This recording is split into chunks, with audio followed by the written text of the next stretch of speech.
Oluka makambo bakotela yo oluka makambo bakotela yo oluka makambo bakotela yo oluka makambo bakotela yo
osambeli na nga avoka na ngai akomelaki bazuze banda mokolo ya poso bapesa aresomonana te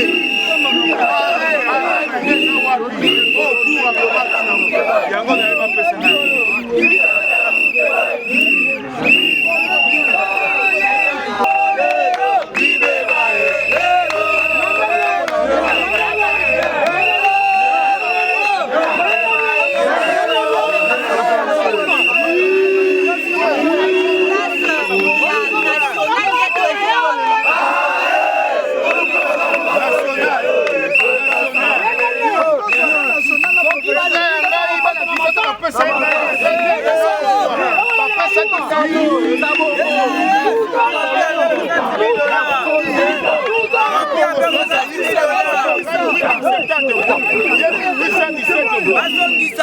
babengisi bato toye tosali bakata likambo te olendo bayokai na kamere bayibi dosie na greve bayibi dosie mboka ekufi kamere moyibi nekomoyo koyibala ngai yiba kuna opesa mida mbongo ngana moto apasi bayibi dosie bakabaki batie na liste définitive mbango wapi are naye kosenga obulu abimisa yanga are baanda are tie na dosie na ngai bayibesi bayibaka te asambwe na liste définitive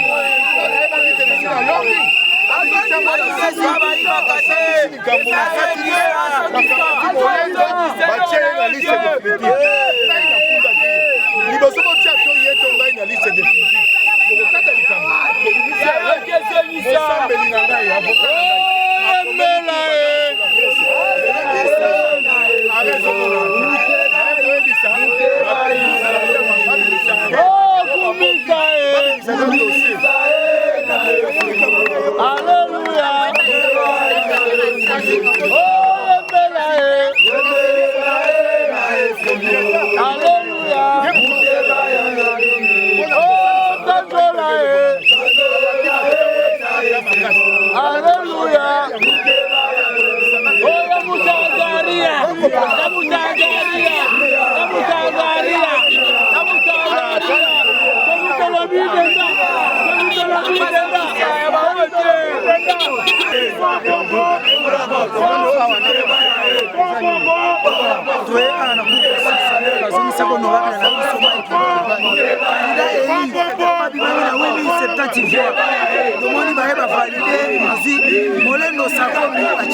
Biso tona ba preuve ade ba corrompre ba ta pour constitutionnel ba corrompre bango a corrompre bango molendo sakombe na vital kamera bango ne ba corrompre bango ba boto le bonga ya Mike Mukeba na moyibi na yo eloko na botomisa.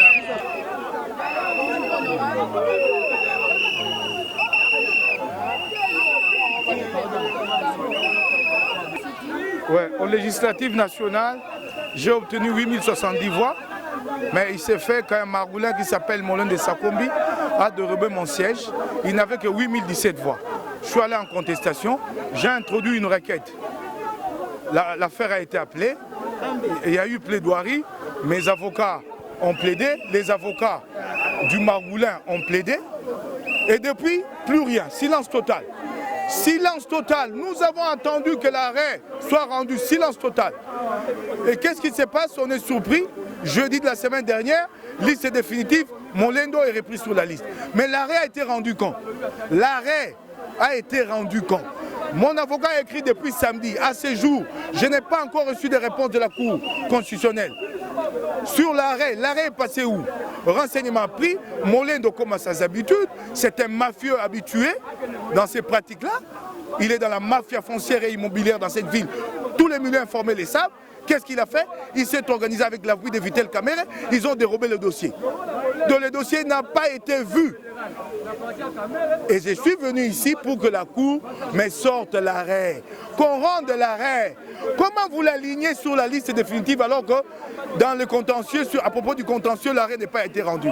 Je suis venu demander au juge Oboul, c'est lui qui a été le président de la composition. Je suis venu lui demander l'arrêt. Qu'on me rende l'arrêt, qu'on me rende l'arrêt. L'arrêt. C'est très grave à ce niveau de responsabilité. On dérobe un dossier parce que les types avaient bien compris que devant la Cour, ça ne passera pas. Choisir la stratégie la plus perfide, dérober le dossier et se faire inscrire sur la liste définitive. Je suis venu demander l'arrêt.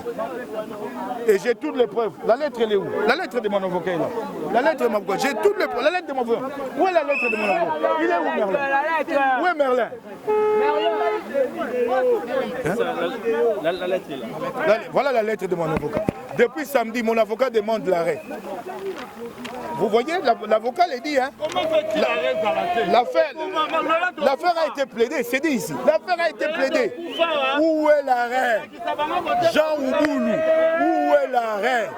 Monsieur Molendo, ton margoulinage aujourd'hui est dévoilé au grand jour. Ton margoulinage avec lequel tu fais vivre femmes et enfants, c'est dévoilé au grand jour aujourd'hui.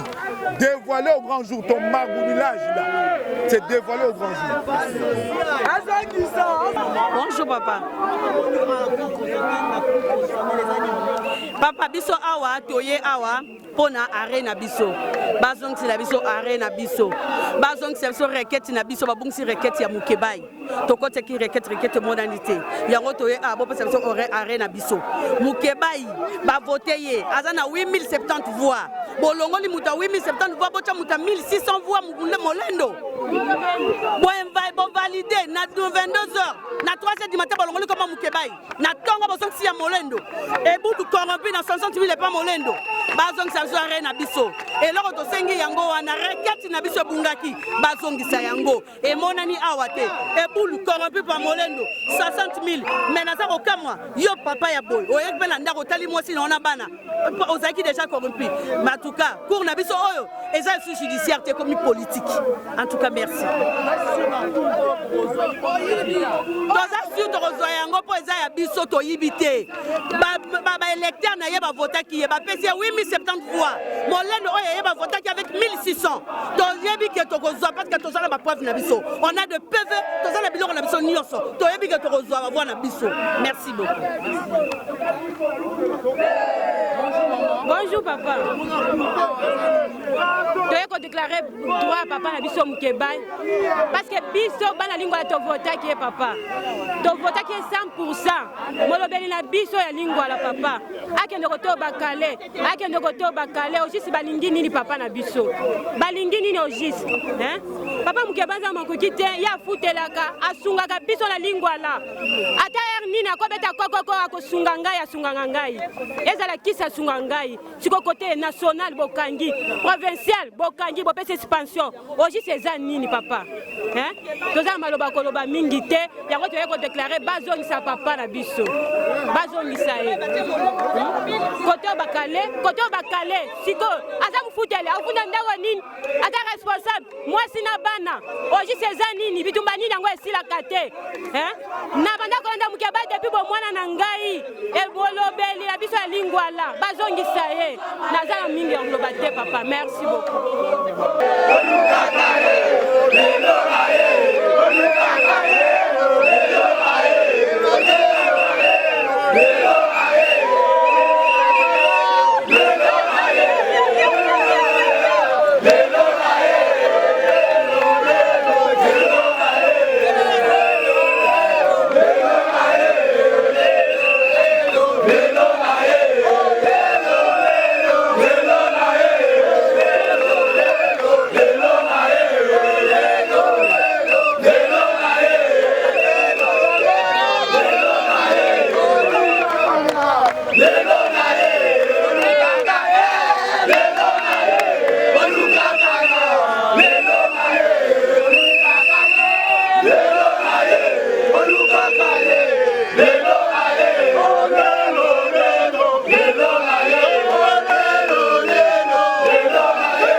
Bandeko na yaki na likanisi moko kasi o na yekuluka na kati ya wasomo na yebaki te Vital Kamerhe na moto na ye o na bengaka kama mababa moto polele loko te na kati ya moto yango akoka koloba te na yebaki te bango bayibaki dossier mpo na yaki awa mpo na kosenga te dossier o na fundaki mpo te molendo ayibinga libonga na ngai batikali koyanola te bamoko o liste définitive tango na koti na kati ya ndako oyo makambo na oki somo siko na yebi tina nini molendo sa kombi na Vital Kamerhe bayibaki dossier bayibi dossier pona nini Vital Kamerhe basalaka congrès ya suka ya UNC o batiaka ye président ya UNC na 2010 esengelaki te na 2015 po tango basali congrès na 2010 baponi yete akomi président ya INC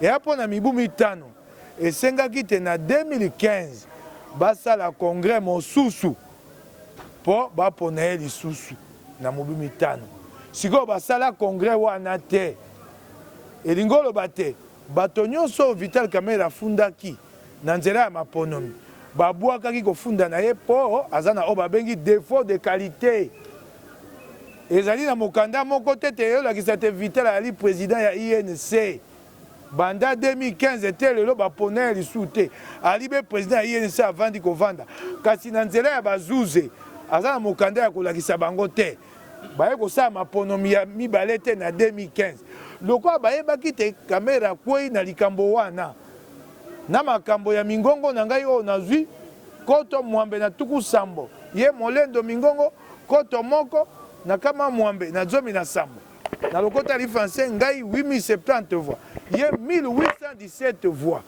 et puis ministère public asa kataki alobi te kofunda ya Mukebai requête ya Mukebai ezali recevable et fondé bamonaki te bakokoka kolekisa likambo wana te yango lokola molendo amesana oyibaka biloko pa bazuze po ya saka mafia foncière soko boyebi ete na biloko ya mindele mo babenga yango Jean Valenquin Jivel yango batikela ye yango atekaka yango na nkuku akei sika bayibi dossier yango bomoni te tokomi te mokolo ya misato elekaki ya poso batikali okata ya likambo ya Mukebai te oyo afunda Molendo nzoka nde basi basamba toya tosamba na ntinda basambeli na ngai ekoma nao babenga nzela ya mibeko bazwa affaire en délibéré ekomi te bakata likambo bake bayibi dossier mpo bayebi te bakokweya na nzela ya are baye kokota na nzela ya nkuku bakati likambo na ndenga moyibi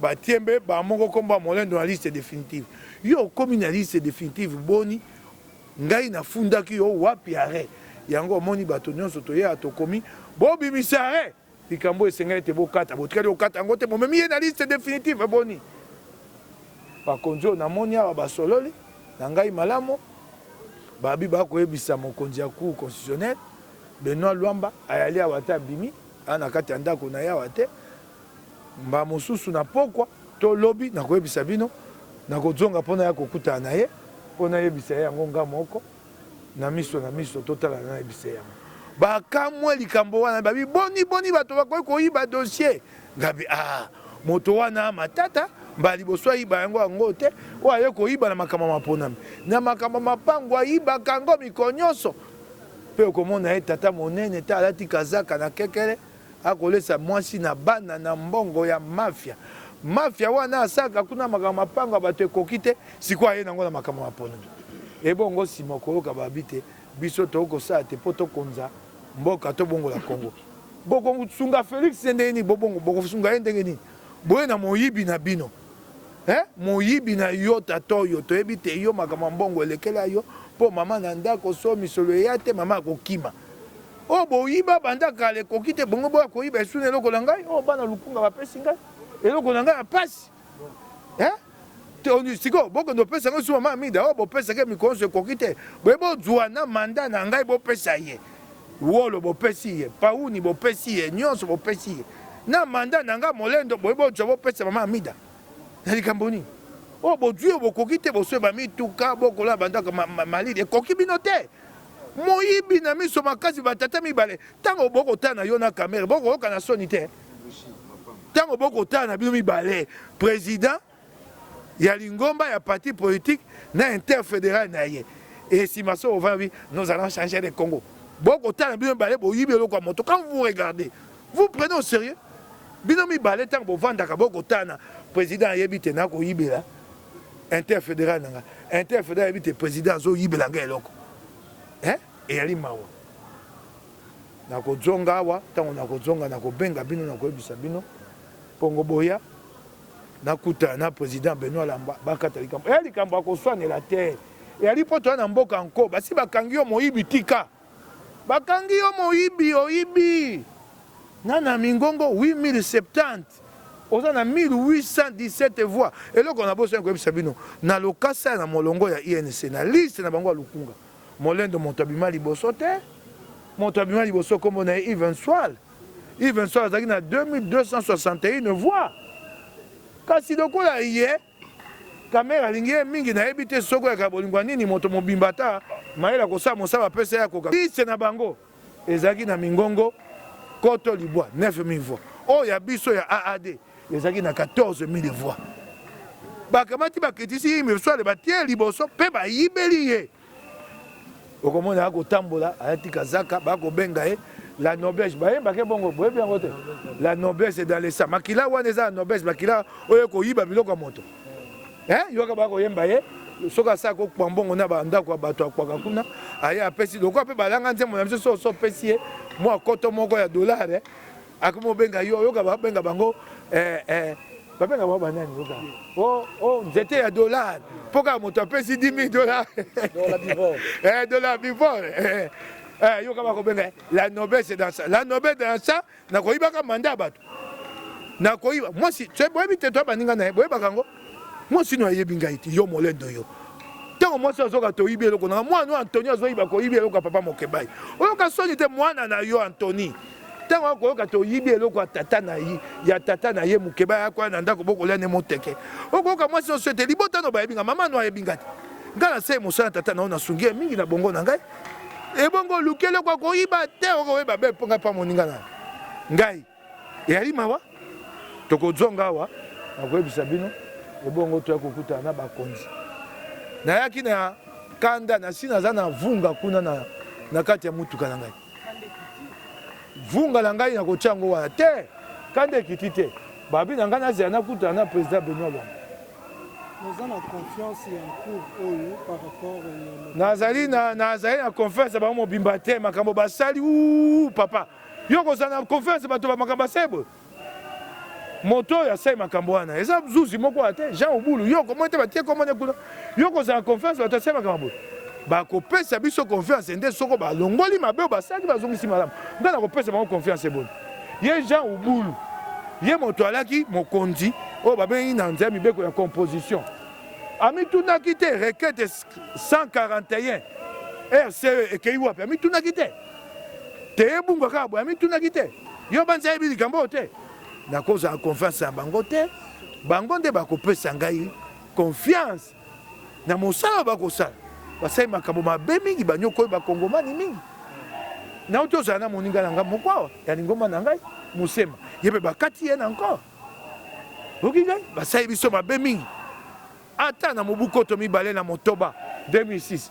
na mobu koto mibale na zomi na moko 2011 bazuzi basaka biso boye te oyo ya mbala oyo te tokenda liboso na démocratie bazuzi bakozongisa biso nsima oyo eza ya kosakana te balobi yali bato bali na ka lokola ya ngai yali zomi na motoba 16 cas arrêt non rendu emonana te boyoki likambo tata mosu ya Lubumbashi nayebisa bino so boyebi te ngambo nasali makambo wana oyo na ebongo nani apesi ye bilili oyo bomoi bazuzi bakotanga ngambo nalakaki yango moko ya yambo te na kioske nabaki nakopesa eloko moko bazuzi bakosuka ngai moto bamituna nazwi bilili wana wapi ya bango bazuzi eya biloko babango na kati ya ndako wana nabimisi yango boni ngai mo nazwi elili wana oyo bomoni etambo ene bareseau sociaux napesi ndeko na ngai oyo basali nko Dieudonné Banga oyo moni bakoya zuzi akotanga kombo na ye lobi balongoli kombo na ye na nkoma na maboko batekoma moto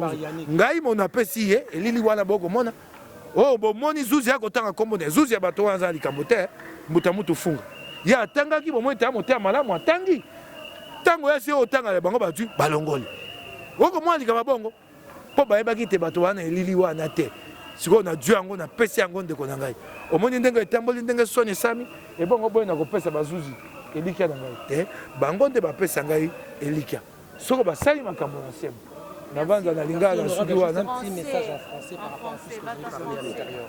je suis venu ici je crois que mon affaire est connue la cause a été appelée et entendue mes avocats ont comparu ses avocats ont comparu. Les deux parties ont plaidé. L'affaire a été prise en délibéré et jamais l'arrêt n'a été rendu. Jamais l'arrêt n'a été rendu jusqu'à la semaine passée. À ma surprise générale, j'apprends qu'une liste définitive a été élaborée, que le nom de M. Molendo Sakobi figure sur cette liste-là. Mais comment vous allez aligner son nom sur la liste définitive alors que l'arrêt dans l'affaire SE 141 n'a jamais été rendu. Mon avocat a écrit depuis la semaine passée pour demander l'arrêt. La Cour ne nous a toujours pas répondu jusqu'à ces jours. Et renseignement pris, qu'est-ce que j'apprends? Non, M. Molendo, dans sa stratégie avec Vital Kamerhe, qui ont compris tous les deux qu'ils n'avaient aucune chance. Un, parce que j'avais obtenu 8070 voix et que ma liste avait 14 000 voix et que leur liste à eux, à Lukunga, avait 9 000 voix. Et que par ailleurs, M. Molendo n'était pas le premier sur la liste UNC, il était le second. Le premier sur la liste UNC, c'est M. Yves Oussoual, qui avait 2261 voix, non éligible lui non plus, pas éligible lui non plus. Alors ils ont compris qu'ils ne pouvaient pas passer. Parce qu'au-delà de ces arguments qui plaident dans ma faveur, M. Kamerhe a été débouté dans plusieurs requêtes ici, que lui a introduit contre d'autres élus. Pour quelle raison? Défaut de qualité. Depuis le congrès de l'UNC qu'il a élu en 2010, il n'y a pas eu un autre congrès pour renouveler son mandat. Il avait été élu pour 5 ans, et ces 5 ans échus en 2015, il n'y a pas eu de congrès pour renouveler son mandat. Et toutes les requêtes UNC ont été déboutées ici. Et ils ont compris que donc, ils ne peuvent pas l'emporter sur le plan du droit. Qu'est-ce qu'ils ont fait? Ils ont dérobé les dossiers. Voilà ce que j'apprends. Ils ont dérobé les dossiers et se sont arrangés. 2 mafieux, c'est tout ce qu'ils savent faire dans leur vie. 2 mafieux, ils ont dérobé les dossiers, se sont arrangés pour que finalement, jeudi de la semaine dernière, le nom de Molendo Sakombi figure sur la liste définitive de 500 députés. Mais messieurs, vous avez été attaqués, il y a eu une requête contre vous. Mais comment vous vous retrouvez sur la liste définitive alors que l'arrêt sur cette affaire n'a jamais été rendu? Et il est fier de se pavaner dans cette ville, de se proclamer élu. Alors qu'en réalité, ce n'est pas de voix frauduleuse qu'il est élu tel qu'il est dit. Je suis venu voir les autorités ici, à la tête de la Cour constitutionnelle, j'ai exposé mon problème. C'est lui qui m'a reçu, ceux qui m'ont reçu ont été scandalisés d'apprendre qu'un dossier judiciaire a été dérobé. Par ailleurs, sachez que c'est la spécialité de M. Molendo qui ne fait que vivre de la mafia foncière et immobilière avec les affaires des jeunes Van Lanker. C'est tout ce qu'il sait faire. Donc ce n'est pas la première fois. Cette fois-ci, simplement, il est fait dans un autre secteur sur une affaire électorale. Mais c'est un spécialiste de la mafia foncière, un spécialiste de la fraude. Dans les circuits judiciaires, il est connu de tout le monde que c'est ça sa force. Alors donc je suis venu, j'ai vu les autorités, ceux qui m'ont reçu, comme je le disais, étaient scandalisés. Ils m'ont écouté avec une oreille attentive. J'étais venu, le président n'est pas là. C'est lui ou ceux qui m'ont reçu ont promis de rendre compte à qui des droits. Je pourrais être reçu cet après-midi ou demain par le président de la Cour constitutionnelle lui-même. J'étais venu avec la ferme décision d'installer mon campement là. Je rentre, puisque je suis, moi, républicain et légaliste. En attendant que je sois reçu par le président de la Cour, je ne peux donc pas m'installer là. Demain, je reviendrai. Si la suite n'est pas favorable à mon endroit, parce que c'est clair, je vous ai livré tous les arguments qui montrent que ce siège ne me revient de droit. Si je ne vois pas l'arrêt et que l'arrêt n'est pas en ma faveur, je vais installer mon campement là pendant plusieurs jours. Je ne connais pas l'issue, mais je resterai là longtemps. Merci beaucoup.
Mukeba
Je vous en prie. C'est quoi ça? Colonel, mon major. Maître, on a toujours été à vos côtés et il faut respecter la police. Je vous en prie. Quand on parle de l'état de droit, c'est de dire nous vous respectons et vous aussi vous respectez la police. C'est la police de votre pays. Des excuses. C'est à moi de vous présenter les excuses honorables. Ok, alors, Partout nous avons toujours été avec ici, vous. ouais, j'ai le temps de leur parler. Ça c'est Le temps de... Je vous en prie, juste le temps de leur parler. 2 minutes. Non, non, c'est leur parole. Gagnez!